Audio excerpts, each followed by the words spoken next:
Hello guys. इस video में हम थोड़ा सा मार्केट का आउटलुक समझेंगे कि पूरे वीक में मार्केट कैसा रहेगा।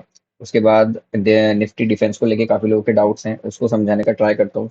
उसके बाद कुछ स्टॉक्स हैं जो आप इंटरडे में देख सकते हो, मैंने रील में शेयर किए हैं, बट उनका लॉजिक क्या है वो समझाने का ट्राई करता हूँ। तो अगर वीडियो पसंद आए तो कमेंट करके बता देना। अगर आप चाहते हो कि ये वीडियो सीरीज कंटिन्यू रहे तो मैं कोशिश करूंगा कि रेगुलरली आपके लिए वीडियोस बनाकर लाता रहूँ। स्टार्ट करते हैं। पहले निफ्टी। अगर निफ्टी हम देखें तो ओवरऑल अपना ये जो इम्पोर्टेंट रेजिस्टेंस है इसका ब्रेकआउट दिया, ब्रेकआउट देने के बाद अब ये पॉज ले रहा है, तो ये नॉर्मल है, कोई टेंशन वाली बात नहीं है। जब तक 10 ईएमए के ऊपर है यहाँ तक पुल बैक देख सकता है, इसी कोई टेंशन नहीं है, बट जब तक 10 ईएमए के ऊपर है मार्केट में बहुत स्ट्रेंथ है एंड कोई डरने वाली बात नहीं है। आप बिल्कुल पॉजिटिवली काम कर सकते हो। बैंक निफ्टी ये बहुत स्ट्रांग है।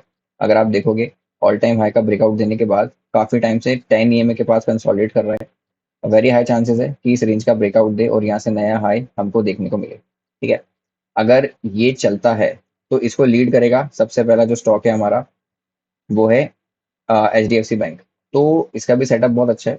कल अगर इस लेवल को निकालता है तो आप इसमें ऑप्शंस में ट्रेड देख सकते हो। ऊपर की तरफ चलता है तो, क्योंकि अगर बैंक निफ्टी को चलना है तो H D F C bank lead कर सकता है। एंड एक अच्छा मूवमेंट आपको इन दोनों ही स्टॉक्स में एंड इंडेक्स में कल देखने को मिल सकता है। तो अगर आप ऑप्शंस कर रहे हो तो ये आपके रडार में होना चाहिए। नेक्स्ट आता है हमारा निफ्टी का जो डिफेंस इंडेक्स है। आप देखोगे कि बहुत ही स्ट्रांग रैली आ चुकी है। ठीक है, ये जो ब्रेकआउट हुआ था इस ब्रेकआउट के बाद एक स्ट्रांग रैली आ गई है। ऑलमोस्ट 18% का मूव दिया है। अब ऑब्वियस सी बात है, इतने बड़े मूव के बाद ये सीधे भागते नहीं रह सकता, एक पुल बैक जरूरी है। तो आज आज ये एक पुल बैक कैंडल बनाए। वेरी हाई चांसेस कि ये जो पुल बैक है 10 ईएमए तक आ जाए एंड यहाँ पे आने के बाद 10 ईएमए को कैच करे एंड फिर यहाँ से रैली कंटिन्यू होते दिखे। तो अभी एक प्रॉफिट बुकिंग आएगी एंड ये कंटिन्यू रह सकती है, बट ओवरऑल ये डिफेंस सेक्टर अभी भी बुलिश है एंड और बड़े मूव्स यहाँ से मैं एक्सपेक्ट कर रहा हूँ। उसके बाद जो हमारा मिड स्मॉल इंडेक्स है, अगर आप इसमें देखोगे तो काफ़ी ज़्यादा स्ट्रेच हो चुका है। ठीक है। और 10 ईएमए से काफ़ी दूर है। तो वेरी हाई चांसेस कि कल हमको एक पुल बैक देखने को मिले। अगर कल नहीं तो मे बी इस वीक में एक अच्छा पुल बैक आ जाए एंड मोस्टली यहाँ पे हमको एक 10 ईएमए के नज़दीक आता हुआ ये दिख सकता है। ठीक है, तो थोड़ा सा सेफ होके काम करें, अपने स्टॉप लॉस को स्ट्रिक्टली फॉलो करें। और एक पुल बैक आता है तो डरने की बात नहीं है, this is very very normal. Next, जो कुछ इंटरडे स्टॉक्स हैं हमारे जो फोकस में हैं, उनको देख लेते हैं। हम्म, हो गया। तो पहला जो स्टॉक है स्पोर्ट किंग, इसको शेयर करने का लॉजिक ये था कि अगर आप जब देखेंगे इसमें एक बढ़िया गैप था, इस गैप के बाद कंसोलिडेट किया, कंसोलिडेट करने के बाद एक बढ़िया मूव दिया। ये जो मूव है ये बहुत ही बड़ा मूव था। ठीक है, अब क्या हो रहा है ना, इस मूव के बाद स्टॉक पिछले 4-5 दिन से एक रेंज में कंसोलिडेट कर रहा है, बट अगर आप ध्यान से देखोगे तो ये जो कैंडल है इसके लोज ना बहुत अच्छे से रिस्पेक्ट हो रहे हैं और ये लोज धीरे धीरे ऊपर की तरफ शिफ्ट होते जा रहे हैं। ठीक है, आज इसने एक अच्छी स्ट्रॉन्ग क्लोजिंग भी दी है एंड क्लियरली साइंस दिख रहे हैं कि यहाँ पे बायर स्ट्रांग है। अब अगर इस लेवल को कल निकालता है जो है 124 अप्रॉक्स, तो अच्छा मूव ऊपर की तरफ देखने को मिल सकता है। ठीक है। सेकंड है हमारा इंटर आर्क। इसका बहुत सिंपल सा लॉजिक है।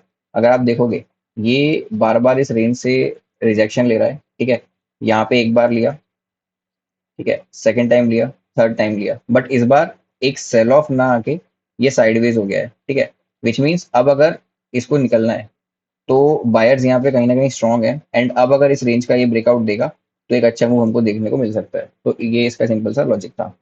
तीसरा है विंता लैब्स। इसका जो लॉजिक है वो बहुत सिंपल है। अगर आप स्टॉक का नीचे देखोगे, यहाँ पे जो प्राइस एक्शन बना है ये वाला, जब जब ऐसा प्राइस एक्शन बना है स्टॉक ने एक बढ़िया मूव दिया है। इससे पहले ये प्राइस एक्शन यहाँ बना था। ठीक है। इसके बाद एक सॉलिड मूव आया। इससे पहले ये प्राइस एक्शन हमको similar kind of price action यहाँ देखने को मिला था, तब भी अच्छा मूव आया था। एंड यहाँ पे भी similar kind of price action देखने को मिला था और एक अच्छा मूव आया था। तो ये हो गया प्राइस एक्शन के पॉइंट ऑफ व्यू से। सेकंड चीज, अगर आप स्टॉक का नीचे देखोगे ये ऐसे ही चलता है, एक बढ़िया अप मूव, पुल बैक, ऊपर आके साइडवेज होता है और फिर निकल जाता है। सेम चीज नॉर्मल नीचे आता है, ऊपर आता है, साइडवेज होता है, निकल जाता है। अभी सेम चीज ही रिपीट कर रहा है। ऊपर एक मूव दिया, नीचे आया, नीचे आके एक ऊपर की तरफ आया, साइडवेज हुआ और अब वेरी हाई चांसेस है कि कल ये ऊपर की तरफ निकल जाए। तो ये लॉजिक था हमारे विमता लैब्स का। ओके, इसके बाद वीएमएम। ये सेटअप बहुत सिंपल है, एक आईपीओ बेस है। अगर आप देखोगे इसका जो ऑल टाइम हाई था, ठीक है, उसके ऊपर कंसोलिडेट कर रहा है। ठीक है, काफी बढ़िया बड़े बड़े हाई वॉल्यूम कैंडल के साथ ब्रेकआउट दिया। ठीक है, एंड यहाँ पे एक गैप है, इस गैप को सस्टेन करके अब इसने 10 EMA पे पुल बैक लिया, सपोर्ट लिया, और अब ये ऑल टाइम हाई के पास बहुत ही स्लो वॉल्यूम और धीरे धीरे करके एक पुल बैक ले रहा है। तो वेरी हाई, 4 दिन हो गए इसको गिरते हुए, वेरी हाई चांसेस कि कल इसका हाई अगर ये निकलता है तो एक बड़ा कैंडल, कुछ इस तरीके का कैंडल हमको देखने को मिल सकता है। तो बस यही है, ये 4 स्टॉक्स हैं, इंडेक्स हैं, इन सब के पीछे का लॉजिक मैंने आपको बताने का ट्राई किया। अगर समझ आया तो कमेंट करके बताना।